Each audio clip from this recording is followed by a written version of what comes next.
Lanka premiere league में catch पकड़ते खिलाड़ी के 4 दांत टूट गए। लंका प्रीमियर लीग में श्रीलंकन ऑलराउंडर चमेका करुणारत्ने ने शानदार कैच पकड़ा, लेकिन जवाब में अपने 4 दांत तुड़वा बैठे, जिसके बाद इन्हें अस्पताल मुंतकिल कर दिया गया।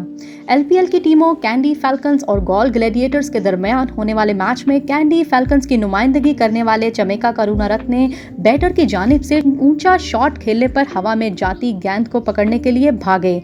चमेका के अलावा 2 मजीद फील्डर्स कैच पकड़ने के लिए आए, लेकिन करुणारत्ने ने कैच कर लिया, लेकिन साथ ही अपना चेहरा भी पकड़ लिया। गेंद सीधा आकर चमेका के जबड़े पर लगी, जिसके बायस क्रिकेटर के 4 दांत टूट गए। स्टेडियम से वायरल होने वाली इस वीडियो में क्रिकेटर के मुंह से खून निकलता भी देखा जा सकता है। गैर मुल्की मीडिया रिपोर्ट्स के मुताबिक चमेका को अस्पताल मुंतकिल कर दिया गया है, जिसके बाद इनका ऑपरेशन किया गया। ख्याल रहे कि इस मैच में कैंडी फैल्कन्स ने 5 विकेटों से कामयाबी हासिल की थी।